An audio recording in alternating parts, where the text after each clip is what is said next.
recapitulate all the points step by step, and then we'll straight away start with the questions. We have practiced some numericals in between also.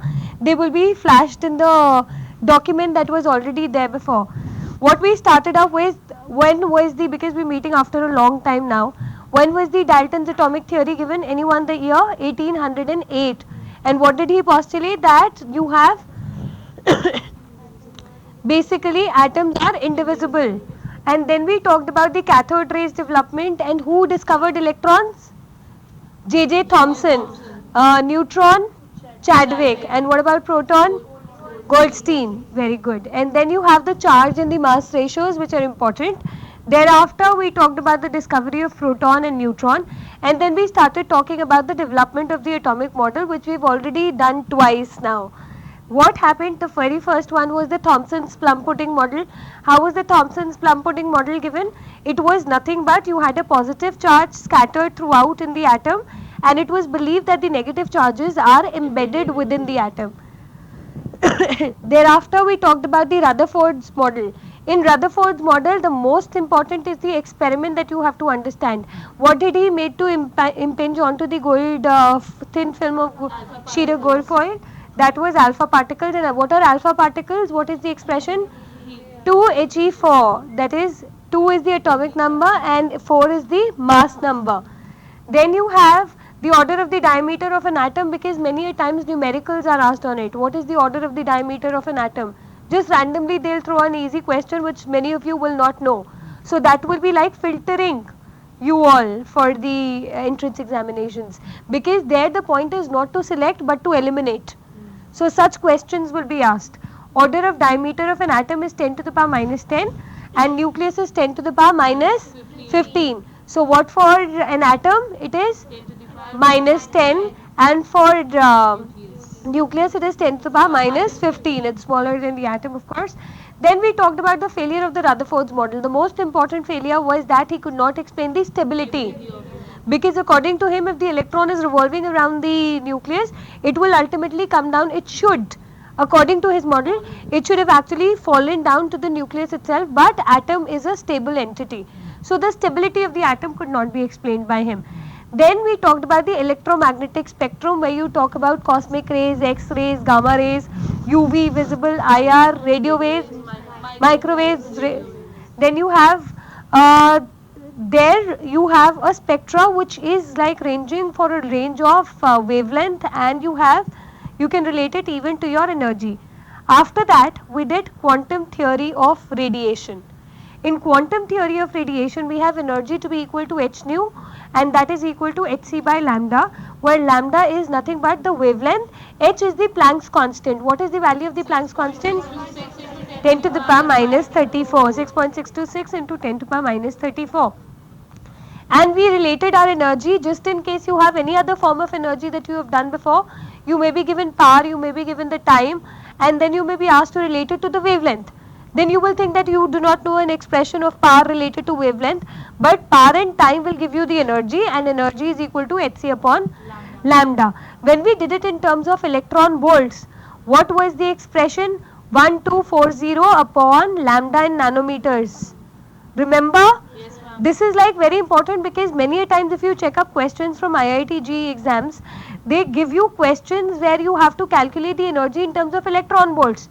There you cannot go on to take your 6.626 into 10 to the power minus 34 into 3 into 10 to the power 8. Rather, what you are expected to do is straight away take 1240 upon lambda in nanometers will give you the answer in electron volts. Remember that. Then after that we did the photoelectric effect. What is photoelectric effect? Whenever a radiation of certain intensity is falling on your metallic surface, it will lead to ejection of electrons, and that had 4 postulates in it. First one was the fact that a minimum amount of energy is required, that's called the threshold energy, or a minimum amount of frequency, which is called the threshold frequency. Of course your E is given by h nu. The second thing was that the frequency of the ejected electrons will depend upon the kinetic energy. The frequency of the ejected electrons, this is an important point, just repeat it. The frequency of the ejected electrons depends upon kinetic energy. and then the number of electrons which are ejected depend upon the intensity. And then the fourth point was that there should be no time lag between ejection of electrons and striking of the radiation. Then we had the expression for it, and thereafter we talked about the hydrogen spectra. In hydrogen spectra we had Lyman, Balmer, Paschen, Brackett and Pfund, and you know that for Lyman your N1 is equal to 1. Ultimately all the radiations will be coming back to 1 from any higher level. In Balmer your lower level is N is equal to 2, and then so on. And this is what I stated, that when your energy levels, I am not repeating it again, I have explained it properly, when you actually get radiations coming from top, say between two energy levels, you calculate the energy difference between the two energies, that energy will fall in certain range of spectra, and that happens to be which range for Lyman? For Lyman you have the Lyman, Balmer, Paschen. So Lyman you have the IR region. No, you have the visible region for Lyman, and then for visible you have Balmer, and then for the rest of them they fall in the higher wavelength region. Right? Clear? This is also something that you need to remember. Whatever is the energy difference, that will be plotted as a function of intensity. And here in case of hydrogen you get a line spectra which looks something like this. This was only to show it to you. Then we proceed ahead, and we know that our wave numbers can also be calculated. How can we calculate our wave number? That is using the Rydberg's constant. Remember the value of Rydberg's constant that you need to, actually it should be by heart, 109677 centimeter inverse. So that is 1 by lambda is equal to r z square. What is your z? That's the charge, into 1 upon n square minus 1 upon m square, means the n and m are the levels between which the transition is occurring. Transition means jumping of electron from one level to another level. Okay. Then we talk about the Bohr's model. In the Bohr's model, now what were the concepts which were introduced? First of all, he said that your electron is revolving around the nucleus in such a way that it is like in a particular orbit. And why will it remain only in that orbit? Because the angular momentum of that level is quantized. So unless and until it jumps, and this is what is proved from here, what we have is L is equal to mvr is your angular momentum. This is only to remind you of the basic formula of angular momentum. Mass into velocity into the radius that we talk about. mvr is equal to nh upon 2 pi. This is like one of the main highlights of your Bohr's hypothesis. And what did he state? That mvr is equal to nh upon 2 pi, where n is your basically called the quantum number for the orbit. If n is 1, we are talking about the first orbit. And then for the first orbit, the angular momentum will remain h upon 2 pi only. Then when n is equal to 2, then in that case, if n is equal to 2, it will be 2h upon 2 pi, and again the angular momentum will remain for n is equal to 2 the same throughout. Clear? And then here we also talk about the velocity, and this expression needs to be remembered just in case if you need to calculate the velocity of the electron in a particular level.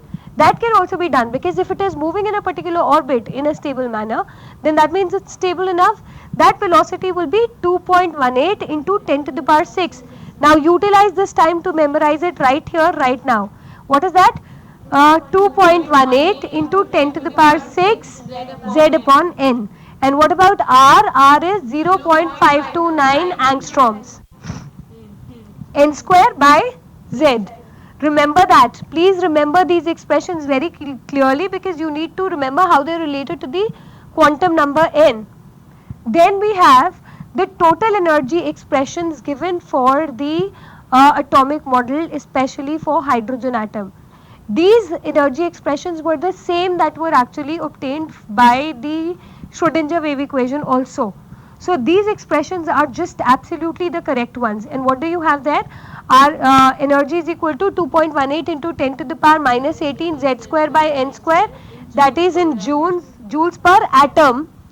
And then if you have to talk in electron volts, it's minus 13.6 z square upon n square, and in kilojoules per mole minus 1312.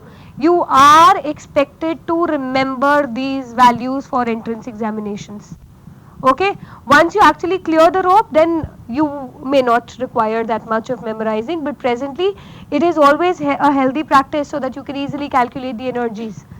Then you know that they can also, we did a numerical based on it, where we stated that frequency is equal to 1 upon time period, and the time period was required because we calculated the time period because the total distance covered was given. And remember that whenever we talk about the total distance covered by an electron, how is it moving? In a circular pathway. So the total distance covered will always be the circumference of that circle. What is that? 2 pi r. So basically it will be 2 pi r upon the velocity factor, which will be given in the question, and you can calculate the time period and then inverse the time period to get your frequency. Then we talked about the de Broglie's principle. Basically de Broglie talked about the dual nature of the matter, as well as, you know, when you talk about light waves, one was hypothesized for light and the other was hypothesized for microscopic entities, that it not only behaves as a particle but also as a wave. So your electron will also exhibit particle nature as well as wave nature. Okay, so what was the main mathematical expression for it? Lambda is equal to h upon p. And what is your h? That is again your Planck's constant, and p is your linear momentum, which is equal to m into v. If you are talking about only an electron, your mass will be the mass of an electron, that is 9.1 into 10 to the power minus 31. I want all of you all to speak up. That is how you will remember the values. Then we talked about the Heisenberg's uncertainty principle. Heisenberg's uncertainty principle was that when we talk about microscopic entities, it is difficult to find out the value of position and the momentum simultaneously. You know the reasons for that. What are the reasons? The microscopic particle can never be at rest, and there is always a probability attached to it. So that is why when we talk about the Heisenberg's uncertainty principle, remember that there will be an uncertainty. This delta is known as the uncertainty. Delta p means there may be this much difference in calculating the value, into delta x will be greater than or equal to h upon 4 pi. This is what we had actually found. The Heisenberg's uncertainty principle is that you cannot simultaneously determine the position and the linear momentum exactly at the same time. There is another expression for Heisenberg's uncertainty principle, and that is delta E into delta T is greater than or equal to h upon 4 pi. This is another expression of Heisenberg's uncertainty principle that you can note down, that not only the position and the linear momentum, but even the energy and time for which a microscopic entity is residing in a particular level can be determined exactly and simultaneously. Okay, I repeat, Heisenberg's uncertainty principle is what we talked about, that delta x into delta p is greater than or equal to h upon 4 pi. Then there is another expression for the Heisenberg's uncertainty principle, and that is delta E into delta T will also be greater than or equal to h upon 4 pi, which means that even the energy and the time cannot be simultaneously and exactly determined. So here in this case what we have is energy. Energy can be written as, if I say that the energy is infinite, then the time for which your particle will be residing will be almost equal to 0. You getting the point? And if I say that the time for which my particle is residing on a particular level is infinite, say if time is infinite, then in that case my delta E will be equal to, you remember how you calculate for the numericals?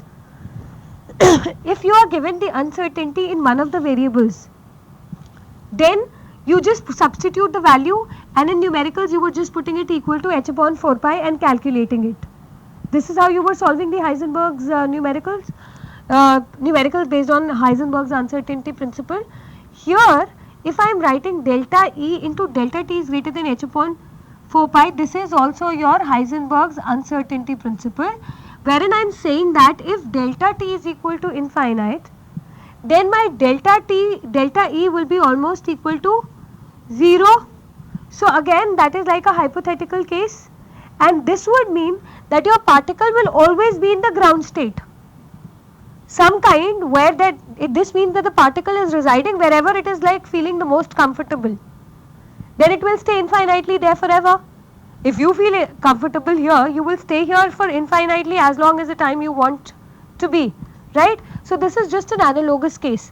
But is that possible that you remain here forever and ever? No. You will be going back, coming here again, and shifting from one place to another basically. So that is why this is again another expression for Heisenberg's uncertainty principle. Just ask once or twice. Then after that, we have taken up these numericals. We have already done them in the previous classes. So I move ahead with the concepts because we are revising. We came on to quantum mechanics. Now, quantum mechanics is the study of microscopic particles. Classical mechanics is the study of macroscopic. It is based on which laws? Newton's laws. Your quantum mechanics basically revolves around a wave function which is psi. Psi should be well behaved. What are the characteristics of a well behaved wave function? It should be single valued, continuous, finite, must satisfy boundary conditions, and it should be doubly normalizable, and it should be doubly differentiable. Out of this, if you want to have an upper edge, you should be knowing what is normalizability. Normalizability refers to the particle being present certainly in the domain where you are actually studying, domain which is under study, right? Normalization means, and remember the normalization principle as we are revising, your normalization principle is psi into psi star into d tau is equal to 1. That means there is 100% probability of finding your particle in the domain of the region which is considered. If it is space, then it will be space. If it is from 0, say from 0 to L or X or whatever, there is a definite probability of the particle being found within that region. Then there was another principle that we did for in quantum mechanics, that was orthogonality. Orthogonality meant that if you talk about your particle, this is representing your particle only. You are talking about an electron when we talk about a wave function. So if I am saying you are talking about a wave function, the possibility of the electron to be present in level m and the possibility of the electron to be present in level n, that at the same time will be equal to 0, because a particle cannot be present simultaneously at two places altogether. Then we talked about that your psi is basically just a wave function which can be real or it can be imaginary, okay, and so there will be no physical significance. If you have to find out the physical significance, what will you have to do? You will have to multiply it with its complex conjugate, and here this complex conjugate will be known as the probability density. This is known as probability density, and this probability density should be equal to 1 for normalization. Get it? Now you can relate it. Probability density means what are the chances of finding the electron in a particular region. So when you calculate your psi star, this is your probability density, and what are the probability of finding it in a particular region which is under study, that will be 100% is your normalization principle. Clear with the basics? Only a revision is being done now. So thereafter we do talk about psi. Psi is your wave function, and which has no physical significance, and your psi star is your probability density. It represents your probability density. So in some of the books you will even find psi square written. That psi square is just the same, psi into psi star. Basically it is like you are expecting your wave function to be real in nature, so it's like assumed like that, and then you take a psi square. Then You should remember that Schrodinger wave equation can be solved only for single electronic system. And what is your Schrodinger wave equation? H operator psi is equal to E psi. Repeat it again.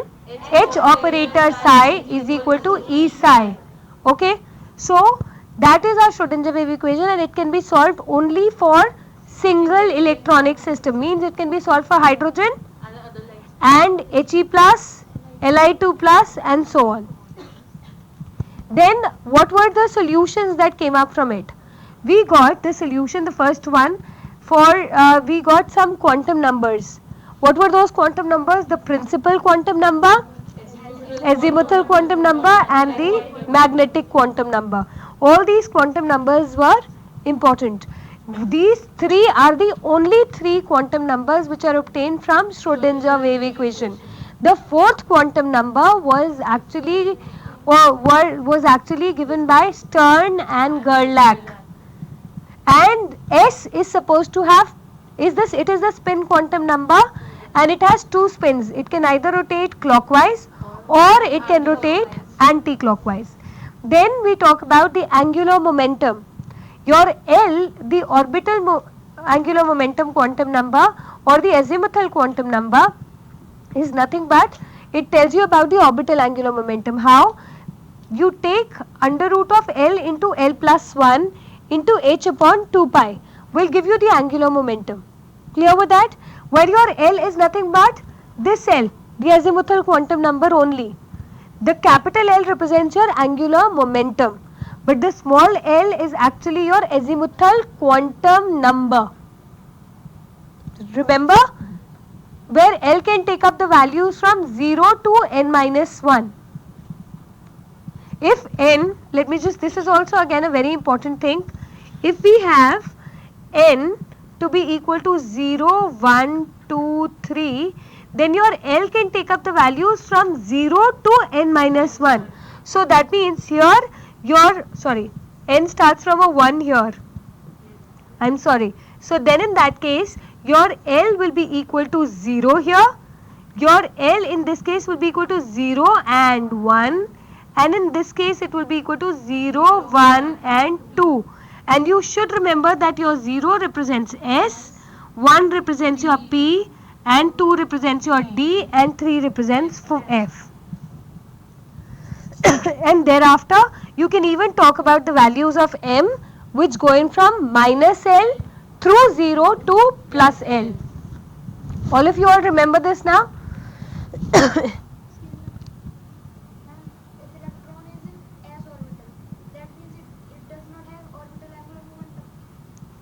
No, if the electron is in the s orbital, if electron is in the s orbital, then in that case it will actually be spherically symmetrical.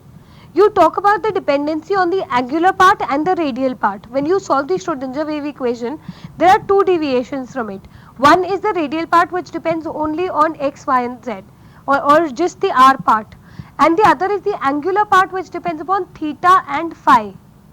So it is basically the angular momentum is also arising from that. When you get L and M, it will actually, then in that case you can say that the orbital angular momentum for that particular can be considered to be approximately equal to 0. There is no harm, because in that case L will be equal to 0. Okay. Then what we have here is the spin angular momentum, which arises from the fourth quantum number, that is S. And when we talk about S has two spins. It has a spin plus half and it has a spin minus half. That means it can either rotate clockwise or it can rotate anti-clockwise. Now when we differentiate between an orbit and an orbital was a concept which is given by Bohr. They were like fixed places where your angular momentum was quantized, but your orbital was kind of a spherical shell where there could be a probability of finding the electron in a particular region. I mean, it could just move around. And I talked about the motion of the electron in the orbital already. It can be actually translation plus the electronic motion. There are two motions that we talk about. One was the translation motion, that it is actually moving within that spherical shell, and the other is the electronic revolution around the electron, the revolution of the electron around the nucleus, which is actually attributed to the electronic motion. Okay, there are two motions. You have the nucleus in the middle and then you have a spherical shell. Okay, when you have the nucleus in the middle, the electron is actually translating in it, moving step by step forward. So that is the translation motion, and the other motion that we talk about is the revolution around the nucleus, which is called the electronic motion. When it is moving around that's called the electronic motion, and we are interested mainly in the electronic motion only because we want to know how the electron is jumping from one level to another level. That will give us delta E, and then we will find out the region in the spectrum, right? So we are interested in the transition of electron from one level to another level. Then we talk about the shapes of the orbitals. S is spherically symmetrical. We talk about P to be dumbbell and D to be double dumbbell, and then I made you draw all the D orbitals also. Remember that D orbitals in all the cases, you have the X, Y, Y, Z will have nodal planes also associated with them. We did talk about the nodal planes also. They have nodal planes associated with them, and remember that out of these, Z square will not have any nodal plane. Nodes are those points where the probability of finding the electron is minimum or negligible, or sometimes written as 0 also. So when we talk about a node, I have already stated a node is that point where the probability of finding the particle is negligible. But if you get it as 0, you can accept that also, because in many of the books it is cited as 0 only. It is considered to be 0. So why am I saying my dz square will have no nodal plane? Because my dz square will look something like this, which is like expanding over like this, and it has an expansion in all the 3 dimensions, because there is a ring around the node here. The dumbbell shape has a ring around this place, which takes place of it being present in all the 3 dimensions, that is X, Y and Z. And if it is present in all the 3 dimensions, then there will be no nodal plane. Clear with that? Like we talked of a nodal plane in Px, Py and Pz here also. And again your S is spherically symmetrical. Your S is spherically symmetrical. So it also exists in all the 3 spatial dimensions. So there will be no nodal plane in this case also. And then thereafter we talked about the Aufbau's principle.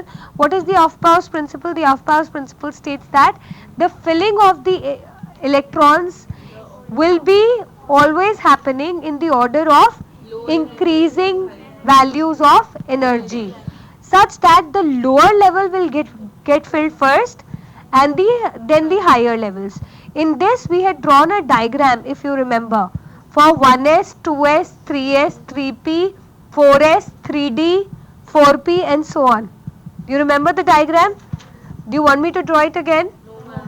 Because I think this was one of the last things that we had taken up in the last class.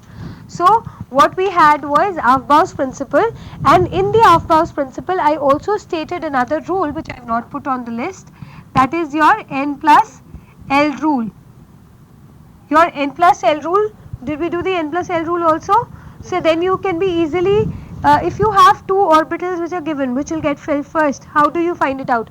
You can just find out the value of the principal quantum number plus the azimuthal quantum number, and whichever has a lower value will get filled first. Like if I compare, compare 3s and 4s, so you know it will be 3 plus 0 and this will be 4 plus 0. So which will get filled first? 3s. So there is no doubt about it even otherwise, because in Aufbau's table you get it like that. The only thing is you go as 1s, 2s, 3s, 3p. After 3p you fill 4s, right? And then you talk about 3d in the diagram that you draw. Hope you all remember. So that will be 1s, 2s, 3s, 3p, 4s, 3d, and then you move ahead with 4p, etc. So here compare these two. What will be the n plus L value for this? N is equal to 4 plus S is equal to 0, and in this case N is equal to 3 and D is equal to L is equal to 2 in this case. So here it is equal to 4 and here it is equal to 5. Okay, so which of them is lower?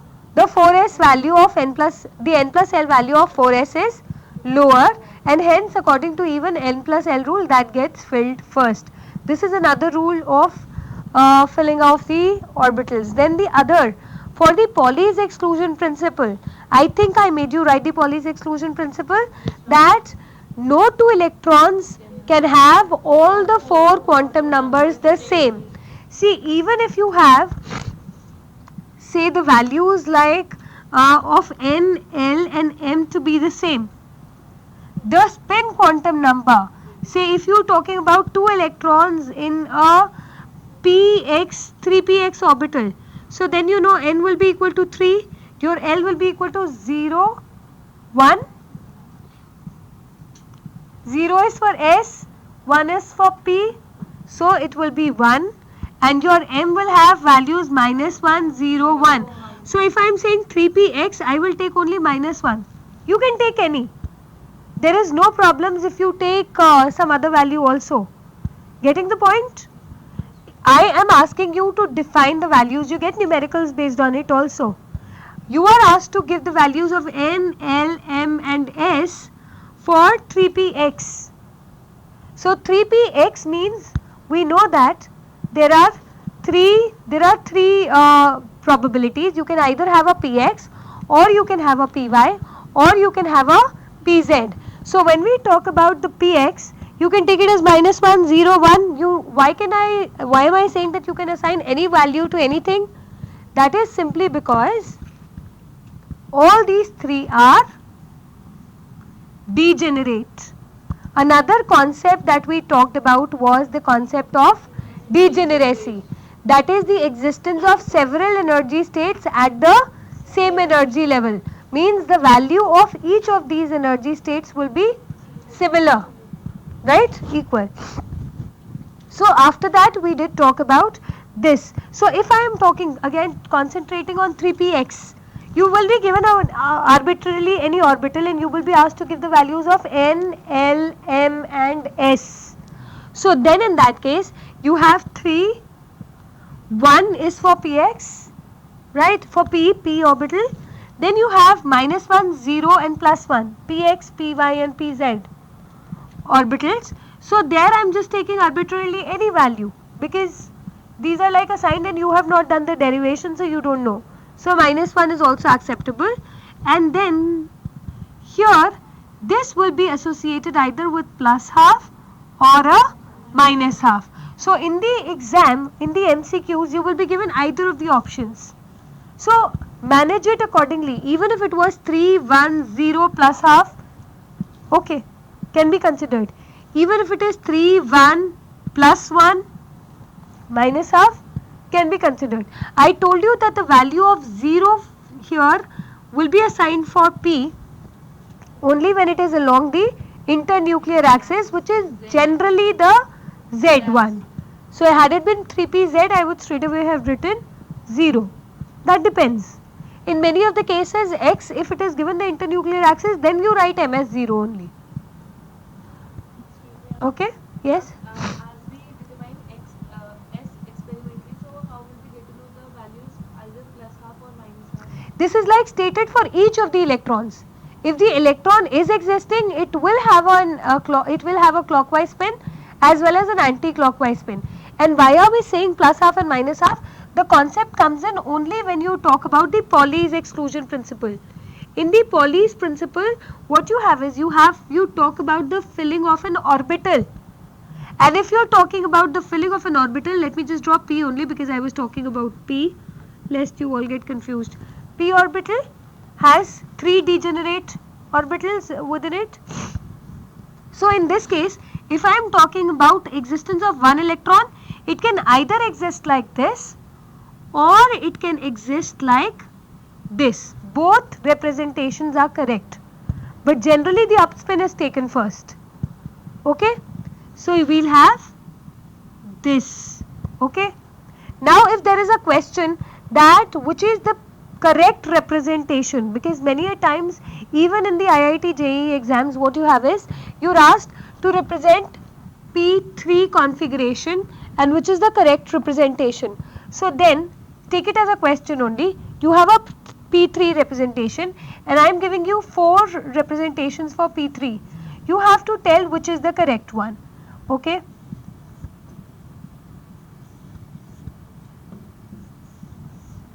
I'm changing the pen.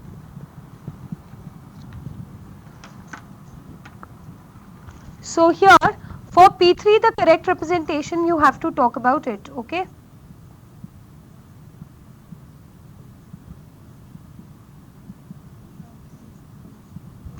So C.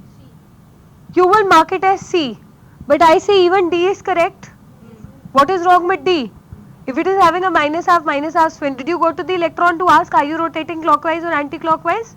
No. So what it means is that your electron can have either a clockwise or an anti-clockwise spin.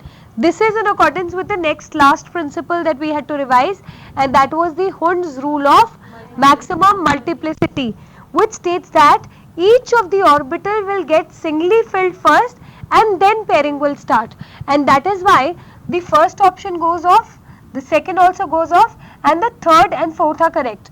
And what will you do if you have more than one options in the entrance examination?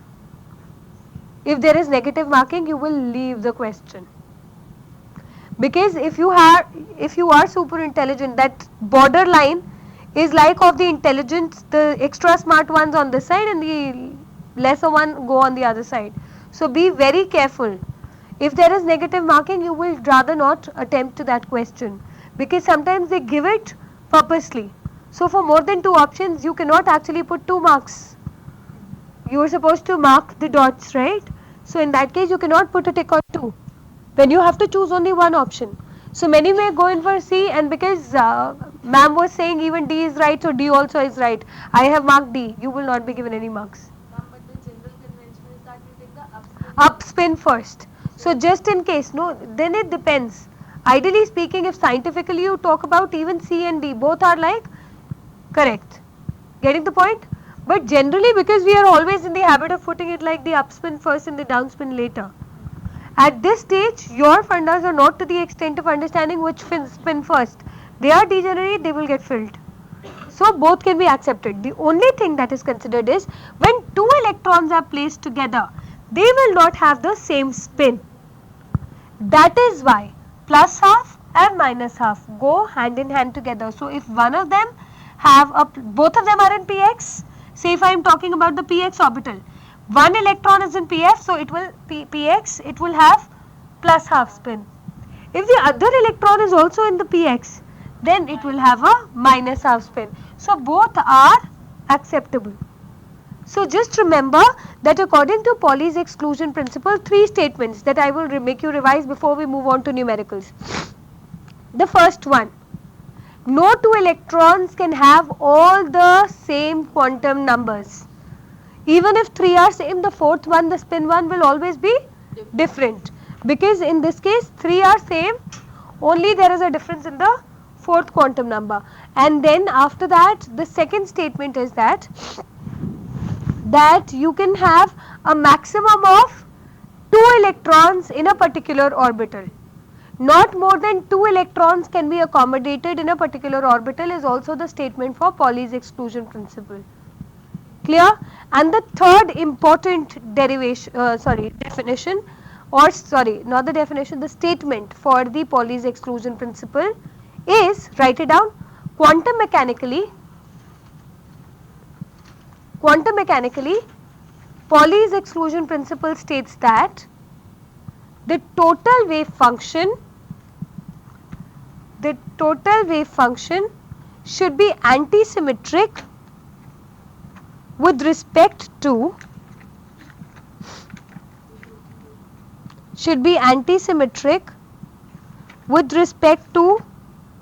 the exchange of electrons and spin.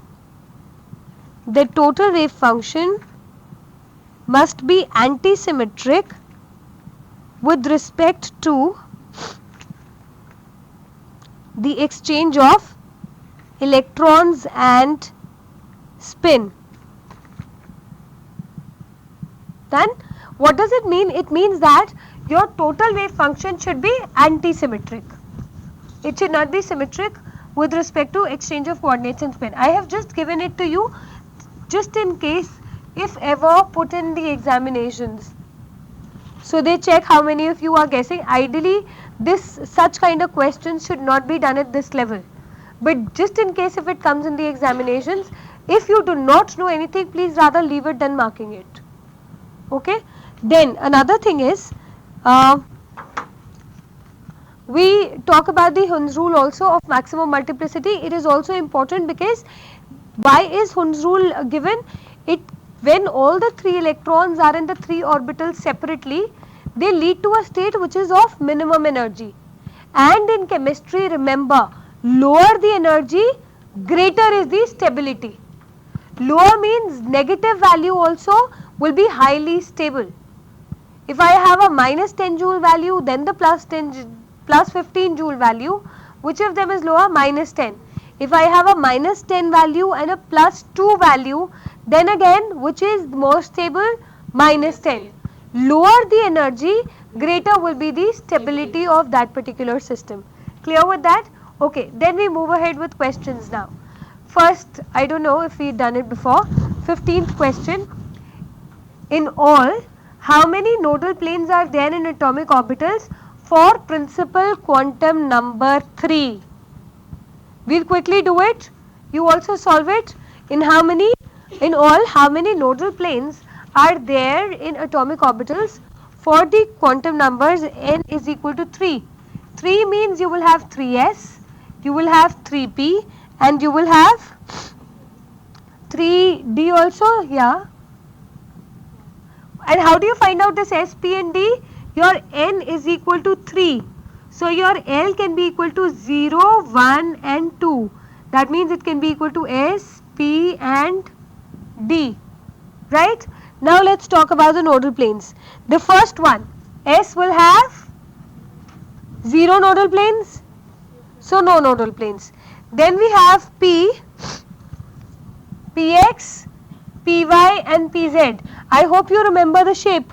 For Px, what did I do? X axis, Y axis. Px is just along the x axis. That means it is not along the y axis. It is not along the z axis. So your yz plane, if this is my x axis and this is my y axis and this is my z axis. Did you all see the x and y axis? This is x, this is y and this is your z axis. Where is my px? It's just along the x axis. It is not along y, it is not along z. So one nodal plane. One nodal plane of yz. Similarly, py will have an xz nodal plane and pz will have an xy nodal plane. Very good. So that ways we have 3 more nodal planes, 1 nodal plane from each. So you have 3 nodal planes. Then in D, you remember the 5 D's that I talked about? You have dxy, dyz, dzx, okay? And d x square minus y square. Each of them will have 2 nodal planes. Each of them will have 2 nodal planes, xy and yz. It will be like that. Like if you are talking about xy, then xy plane is taken care of, but you will have a nodal plane of yz and xz. What are the 2 nodal planes here? You will have the nodal plane of yz and you will have the nodal plane of zx, right? Similarly, you can make out the nodal planes because these nodal planes are also asked in the exam. Which are the nodal planes which are possessed and how many? How many is like an easier question. So what you have is for dyz, it would be xy, very good, and zx. Seem to know? No. Then for zx, it will be xy and yz. Alright, and similarly for this also you will have the yz and the zx. Alright, so each of them will have 2 nodal planes, means how many now? A total of 8. And then I told you what is left now, which d orbital is left? dxy, yz, zx, x. Now dz square is left and dz square will have 0 nodal planes. So how many nodal planes are all rolled? Plus 8 plus 3, 11. Okay, so solve the question. Then we move on with the next question. I think we've done this question, have we? Write down the electronic configuration of the following species. Fe2 plus, Fe3 plus. Now then do it for Zn2 plus. Quickly. Write down the electronic configuration of Zn and Zn2 plus. It should not take any time. For those of you who forgotten the atomic number, let me tell you, it may or may not be given in the exam. So till 30 you should be remembering now. How do you remember? The first 5 can be remembered as Hi, He, Li, Bi, Bo. Hydrogen, helium, lithium, beryllium, boron. The next 5, Ka, Na, O, Fa, Ni. That is carbon, nitrogen, oxygen, fluorine, neon. And then the next 5, So, Ma, Al, Si, Fo. So that is sodium, magnesium, aluminium, silicon, phosphorus. The next 5 can be remembered as it is sulfur, chlorine, argon, potassium, calcium. And then from 21 to 30 also I had made you do it. How did we do it? Skar, tie, work, ra, man. So taken till 25. Skar, tie, work, ra, man. What was skar? Scandium, tie, titanium, va, vanadium, kra, chromium, man, manganese. So skar, tie, work, ra, man till 25 done. Phi, ko, ni, ku, zn. Phi, ko, ni, ku, Zn. What was Phi? It's a very wrong way of remembering, but you have to develop strategies for memorizing. Iron, cobalt, nickel, copper, zinc. Okay, what did I ask you? Zinc. So zinc is your 30. So clearly it will be D10. Why are you wasting time? 21 to 30 have the electronic configuration filled up as till 20. Remember 4s2 is filled. All of you all till 20. What is 20? Calcium. Calcium has the configuration 1s2, 2s2, 2p6, 3s2, 3p6 till here it's 10, then you have 18 and then you have 4s2. So till 20 as it is 4s2 is filled.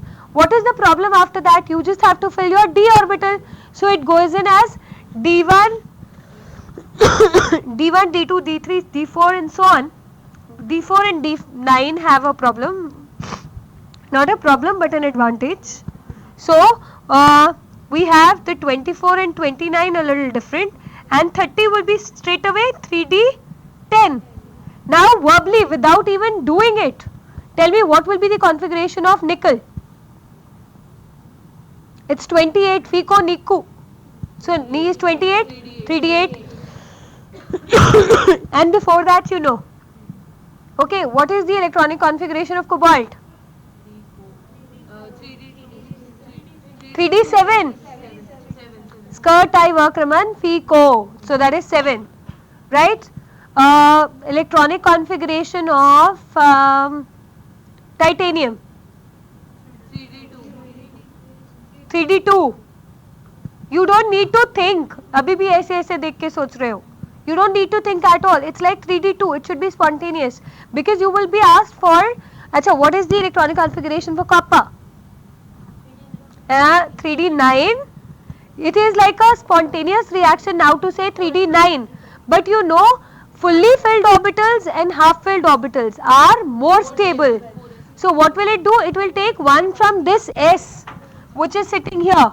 What did I talk about? I talked about copper. Copper will be 4s2 and then somebody said immediately 3d9. That's an instantaneous reaction. But please do not forget that fully filled orbitals are more stable. So anytime it will say that your one electron will help me. So it will be 3d10, 4s1. Okay. Then find out for Cu plus, Cr and Cr plus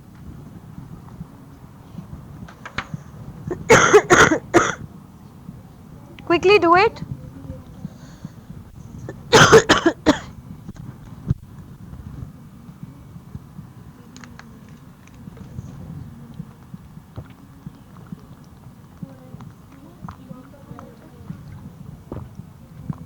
Do not think about the 4s2.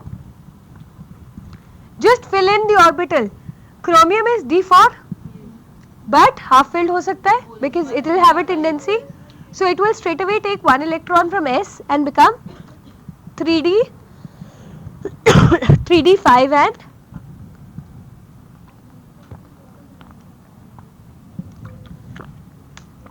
4s1.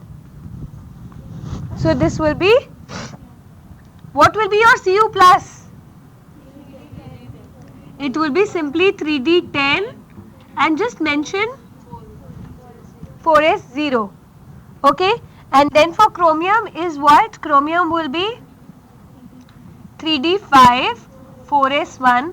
Remember that while filling you can always write 4s before 3d, but in the subjective examination always make it a point to write the 4s beyond 3d, because in reality 4s is the outermost orbital from which the electron will be given out.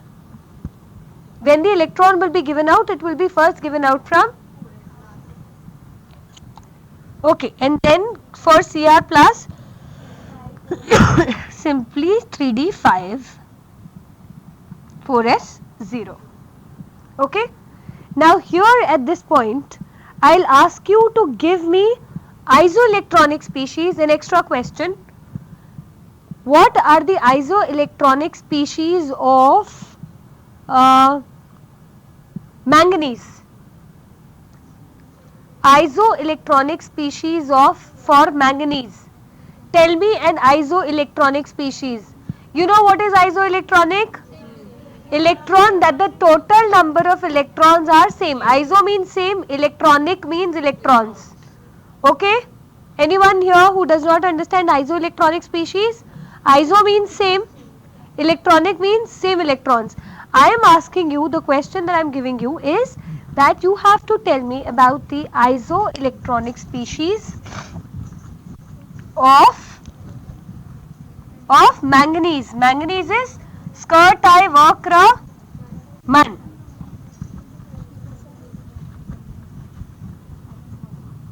What will it be?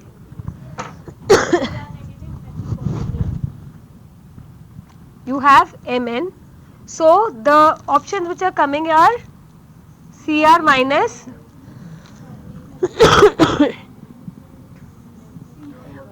in this you do not have to start writing down the configuration. It is not required.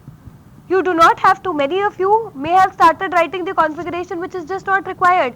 Manganese you know is D5. 4s2 is already there unless and until some charge comes on it. So manganese is 25. So whatever leads to 25. You know chromium otherwise is 24 and Fe is 26. So if Fe gives one electron, it will become 25. If chromium takes one electron, it will become 25. Or cobalt also, cobalt is 27. So it will be 2 positive and it will become isoelectronic with your manganese. So that ways many a times a question is asked, what are the pick the isoelectronic species of this. So you will be given 4 options, one of them will be matching. So you can easily find that out also now. And in many of the cases it will be asked which of the following is not an isoelectronic species. Again, you know that one particular element can have several isoelectronic species. So that can be actually stated from here. Okay. Then let's move on to the next question now. What is the next question? A compound of vanadium. I think this also we tried something similar to this last time. A compound of vanadium has a magnetic moment of 1.73 Bohr magneton. And I did talk about the magnetic moment. How do you find out the magnetic moment? It is under root of n into n plus 2. सारे +1 नहीं होते, वो spin angular momentum था और orbital angular momentum था. Let me just help you recapitulate the formulae that we've done. What was your spin angular momentum? It was under root of s into s plus 1 into h upon 4 pi, 2 pi. Then you had for the orbital angular momentum, that was under root of L into L plus 1 h upon 2 pi. Okay, and then here we are talking about the magnetic moment. For the magnetic moment, we have mu to be equal to under root of n into n plus 2, and the units are Bohr magneton. So if you are given the magnetic moment as 1.73, I am asking you to calculate your n quickly, where n is the number of unpaired electrons. Did we solve it last time? Where those of you who did not do it, where n is the number of unpaired electrons. So you will have, you can take the square of this, and then this will be n square plus 2n, and probably then solve it according to that. Okay. Here n turns out to be equal to 1. Okay.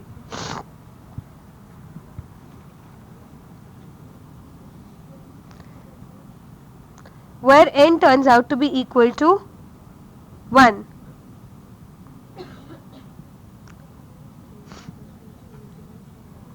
Done with it? N turns out to be equal to 1, which implies that the electronic configuration will now be equal to 3d1, right? Because we are talking about vanadium. What is vanadium atomic number? 23. We were supposed to work out for 23. Now the moment I say 23, what comes to your mind? D3. D3 means 3 unpaired electrons. But if it is 1 electron, means it is in some higher oxidation state. We can find out the oxidation state also from here. I repeat the question. Please look into this question, because there can be 4 more questions similar to this. What is the question? The question is, a compound of vanadium has a magnetic moment. So magnetic moment is given to you. You are calculating your n. What is this n? Now so many n's are done. This n refers to the number of unpaired electrons. Now number of unpaired electrons, when you solve for this n, will turn out to be equal to 1. You can just calculate and find it out. If it is turning out to be equal to 1, means that the electronic configuration will be 3d1 for vanadium. Otherwise, what should be the electronic configuration? It should be 3d3 4s2, because that 2 will be given out first. Clear with that? All of you all here with me? Move your head a little. Now what you have is 3d3 4s2, and in this case, if I am talking about just V to be in 1, in the electronic configuration of 3d1, what do you think will be the electronic configuration? Oh, the question was also there. Work out, once you found the outermost configuration, work out the electronic configuration of vanadium in the compound, and now I am asking you the oxidation state. It will be 4 plus. All of you all not responding. Now look here, n was equal to 1, so that means the outermost configuration can only be 3d1, because if electrons are to be given out, they will go out from 4s orbital first, right? So that means my d1 is the only thing that is existing, and if it has to be from 3d3 4s2 to 3d1, then 2 plus 2 electrons from here also are going out, and whenever something is given out, you get a positive charge on the element, so it will become V4 plus. Clear? Any doubts to anyone? No? Yes? If one electron is unpaired, then it should be on 4s. See, again, that doubt is very obvious. Many of you may think that if one electron is unpaired and it is given it is vanadium, remember in vanadium what is getting filled? D. The moment I say vanadium, you remember the 3d3. But in that 3d3, 4s2 is already filled, right? Now if any electron will be going out, it will go out from 4s first and then 3d. Now forget about this. We come to the question. Question gives you the Bohr magneton. From that Bohr magneton, you are finding out number of unpaired electrons.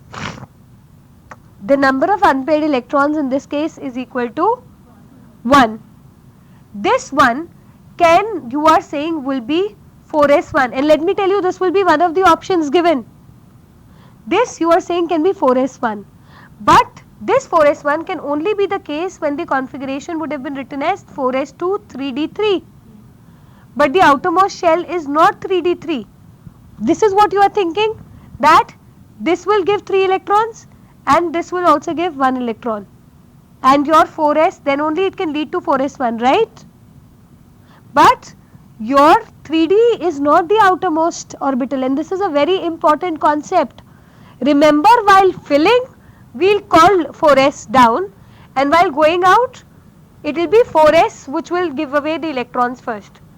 I gave somebody an example last time, probably to you, that why does this happen, and I gave an example like, supposedly you are feeling hungry and your partner is feeling less hungry. This was the example that I gave, right? If you are feeling hungry and your partner is feeling less hungry, now suddenly I get the lunch boxes here, right? I'll give the lunch box first to whom? The one who is feeling more hungry, who has lower energy, right? The one who has lower energy. Now the moment I give, who am I giving food first? The one who has lower energy. The moment I give food to the one who has lower energy, his energy will suddenly increase, and the moment that child's energy increases, then that will be pumping to just give out something. Now if suddenly I ask you to perform an activity, the one who has more energy will be performing that activity first and losing away the electrons. Getting the point? So lower energy is filled first, but ultimately the outermost shell remains as the outermost shell from which electrons are given out. No, here you will consider the order of the orbitals as it is, whichever will remain as the outermost, because 4s gets filled first, but while reacting or interacting, it will be the one which will give out the electrons also first. Okay, take it like that. Then the next question. Okay, now question number 18. Now we're just revising our basic concepts once again, because these questions will help you revise your concepts. Find the threshold wavelength of a copper plate, sodium plate and cesium plate. The work functions are given. The work functions are 4.5 electron volts, 2.3 and 1.9. You can easily calculate. What is the formula that you are going to use? It is given in electron volt. What is your energy? Hc by lambda. And what are you calculating here? You are given the threshold. No, you are given the work function. Work function is kind of an energy only. What is your work function? It was the energy. I hope you remember. I'll just put down the expression of photoelectric effect again.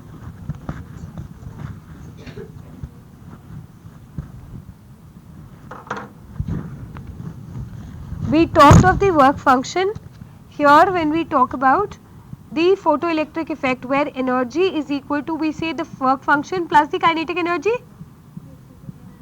What is your energy? That is your h nu. This is not the working formula for this numerical. This is not the solution to this numerical. It is only the moment you remember work function, what comes to your mind? Photoelectric effect. So it should not always be the case. So this work function is also nothing but equal to h nu naught, if you remember, right? And then you will have your half mv square. So if you are talking about the work function is given, so this work function is what? This is also some value of energy which is hc by lambda. Okay, and if this has to be in electron volts, this hc will be taken as 1240 upon lambda in nanometer. in nanometers. So in this question, what do you have to do? You simply have to calculate your lambda, and that will be 1240 divided by your work function. Work function is given in electron volts, right? And whatever will be the answer will be in nanometers then. So 1240 upon 5 will give you your lambda. This is the only solution. Quickly, itna time nahi lagna chahiye. The first one will be 1242 upon 4.5.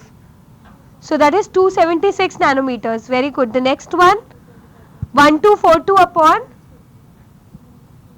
2.3. Sorry, 4.5 will be 276 and 2.3 will be 540. Good, some of you have got it, but you need to speed up. Just understand the concept and make your calculations faster, and that can come up only by practicing more and more. So lay emphasis on understanding first and then practicing the problem so that your speed becomes faster. Okay, then the next question. A compound of vanadium has a magnetic moment of 1.73 Bohr magneton. Okay, sorry, this is something where we've done. What have we done? This we've done this also. Now 19th question. This shows that you are awake. 19th, a UV light of wavelength 280 nanometers is used in an experiment. So you given lambda is equal to 280. Work function again is given as 2.5 electron volts. For lithium, you have to find out the maximum kinetic energy. Very fine. Again the same expression that I just wrote. E is equal to 5 plus half mv square. So what was your E? E will be hc upon lambda. So you can calculate nanometers mein given a lambda. So 1240 upon 280. Work function is given as 2.5. So this value minus this value will give you the kinetic energy. Do you want me to work it out on the board? I'll just quickly show it to you again. I am doing question number 19, and in question number 19 the question is that the total energy is given of the incident radiation. Why? Because lambda is given.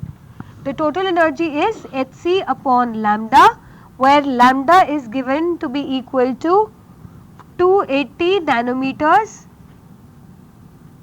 and you know this hc can be taken as 1240 to calculate this energy in electron volts. This is equal to your work function. Work function is given as 2.5, and you are supposed to calculate the kinetic energy. That kinetic energy in this case would be equal to, tell me the answer quickly. You keep looking onto the board, keep practicing also now. I am quite confident that you know the concept. So that will be equal to, quickly tell me.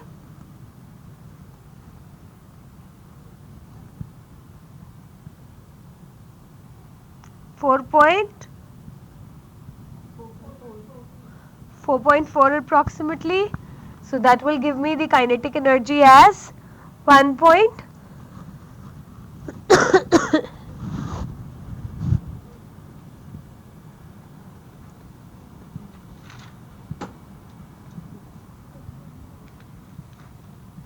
And then the question is, what is the stopping potential?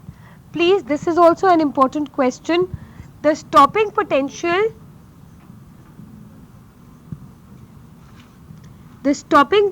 is nothing but, it is your, this is in electron volts.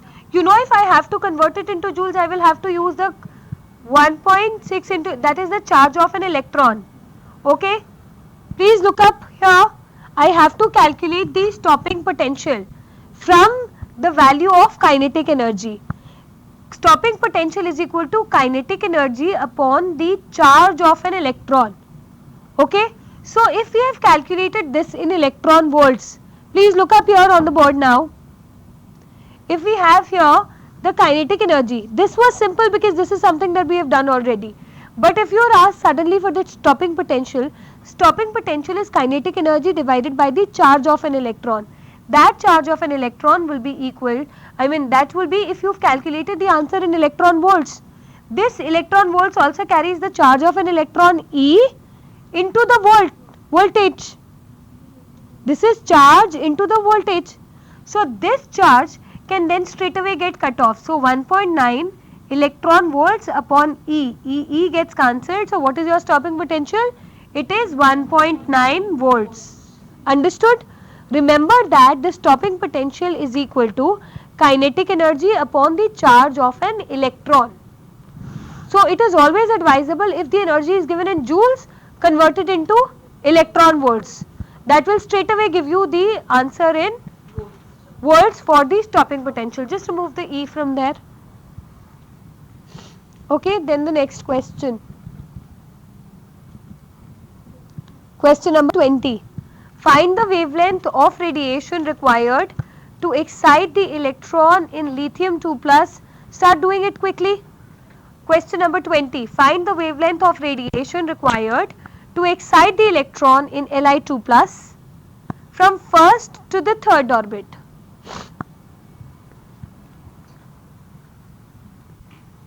From first to the third orbit.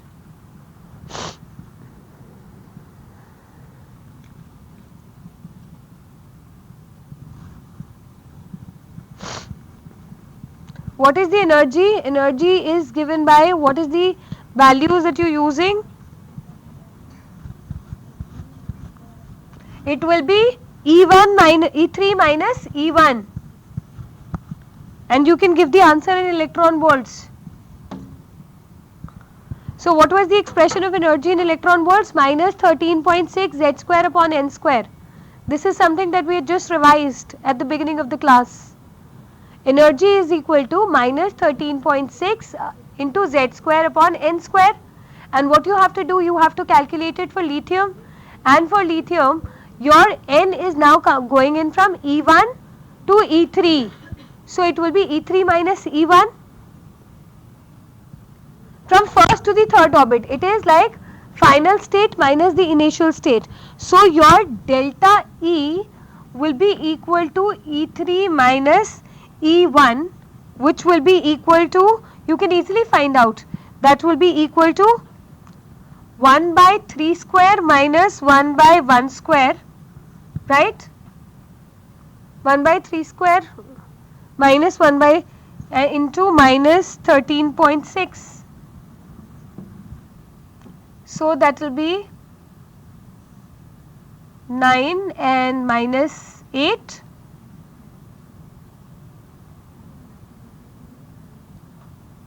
Right? No, that will be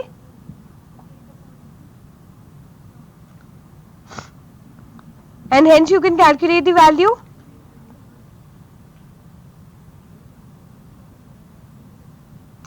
Into Z square also. Where is the Z square gone? Into 13.6. Clear till here? Simple calculation. And what is the charge on lithium? How will you calculate the charge? This Z refers to the atomic number. You get the charge from the atomic number of that particular element. Why are we writing Li2 plus? Why? Because all these problems are solvable only for single electronic systems. But what is Z for lithium? 1, 2, 3. Hydrogen, helium, lithium. So the charge is 3. So then in that case, this Z will be equal to 3 square, Z square will be equal to 3 square. So your 9 and 9 will get cancelled, and your delta E will be equal to 13.6 into 8. Please remember this expression very clearly, that we are finding out the wavelength of radiation required to excite the electron in lithium from first to the third orbit. Okay? And from first to the third orbit means that here we will be taking E3 minus E1, and here you will have E3 minus E1 as Z square by N square minus Z square by N square. Z square will be common, and in this case it will be taken as 9. 9 get cancelled. It will be 8 into 13.6, and what's the answer by now? Tell me. 108.8. Units. Units. Electron volts. Okay, then the next part of the question. How many spectral lines are observed in the emission spectrum of the above spectrum? There will be, it is now 3, from first to 3. So now when it comes back, how will it come back? You know, stepwise. From 3, what are the ways it will come to 2? To 1. 3 to 1, 1 line. 3 to 2, and then 2 to 1. So 1, 2, 3 lines. So how many lines will be observed in the spectrum? 3. Clear? 3 lines in the spectrum. How? 3 to 1, 3 to 2, and 2 to 1.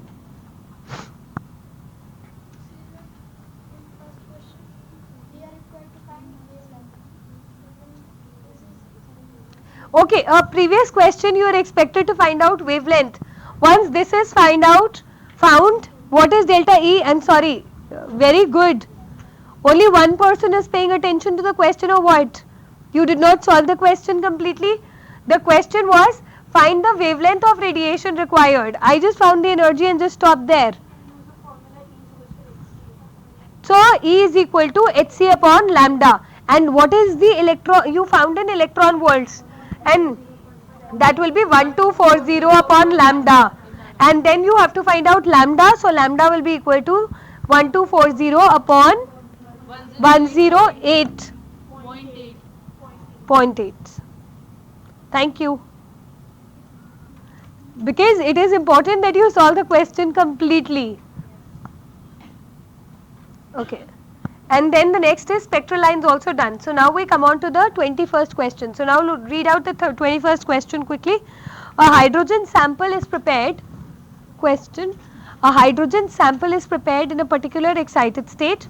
Photons of energy 2.55 electron volts get absorbed into the sample to take some of the electrons to a further excited state B.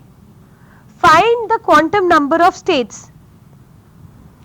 Now here the question is that you actually can find out this energy. It states that, please pay attention to the question.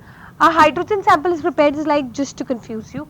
Then you have photons of energy 2.55 electron volts get absorbed into the sample. If photons of 2.55 get absorbed, you will have to calculate the differences in the energy levels. You will have to check from 1 to 3, 2 to 4, 1 to 2, and say 2 to 3, some 2, 3. You will have to work out. And then in that case, you can actually solve this question. Like for example, if you use the energy level diagram, you just write down that use the energy difference or energy difference level diagram. You can use the energy difference diagram. What you get is that 2.55 electron volts. Find out, okay, I give you the option. How to find out? You find out the N and the first and the second level. Find it out quickly. That 2.55 electron volts can coincide with what levels? Because this is how the questions are asked in IIT. You will not get a direct question in many of the cases, especially for these simple topics. You have 2.55. So you find out for 1 to 2, say 2 to 3, then find it out for 2 to 4, something like that. Find it out.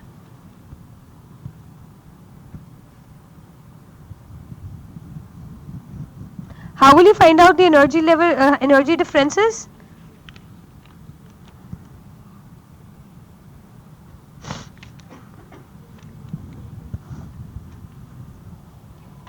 And it's given, the best part is it's given in electron volts. So you can easily find it out. What you have to find out is the energy difference. So energy difference you know, and you can easily know that Hc, it will be 1 by lambda minus, minus 13.6 z square by n square, right? Minus 13.6 z square by n square will what be used here. And you will have, for this I cut the suspense from 2 to 4. The energy transition from 2 to 4 corresponds to energy difference from 2 to 4 corresponds to this 2.55. So just get the methodology. Do you understand the question? If you get an energy value, they are asking find the quantum number of states A and B. मतलब किस level A से किस level B तक ये गया. These are the quantum states. Quantum states are nothing but they are the energy levels only. So you have to talk about from which state to which state did it go. Whether it went from state A to B, what is A and what is B. These are the levels, not anything that is asked. So how to find out that 2.55 electron? You find out E1 and E2 ka difference, E2 and E3 ka. For that I would request you to go through the energy level difference diagram properly. Then the next question. In the next question what we have is you can find out the wavelength in a hydrogen spectrum. Find the wavelengths. I tell you the question. Find the wavelengths in a hydrogen spectrum between the range 500 to 700 nanometers. Again, how will you find out the wavelengths here? Very easy. Lambda is given in nanometers. So at 500 nanometers and 700 nanometers you can calculate the wavelengths of the hydrogen. So what will you do here? You will first find out the energy. How will you find out the energy? Hc by lambda. So what you can do is you can find out E lambda is equal to 500 and E, what you can say is E lambda is equal to 700 nanometers. This you can find out. All of you all, I am just telling you the methodology. That seems to be a simple question but it's not. Find the wavelength in hydrogen spectrum between the range 500 nanometers and 700 nanometers. So you calculate energy at lambda is equal to 500 and energy at lambda is equal to 700. How do you do that? That is 1240 upon lambda. Once that is done, you get this energy as 2.44 and this energy as 1.77. So what we want is that whatever is the desired transition, that desired transition should lie in between these two values. Okay, we have to find out the wavelengths in the hydrogen spectrum which is in between these two ranges. So this in between these two ranges and that delta E, again you will have to find out which level falls in between these two ranges. Okay, and then you will have to say whether the energy falls like the energy difference. What is the energy difference between these two? Find out delta E. Delta E will be equal to, in this case,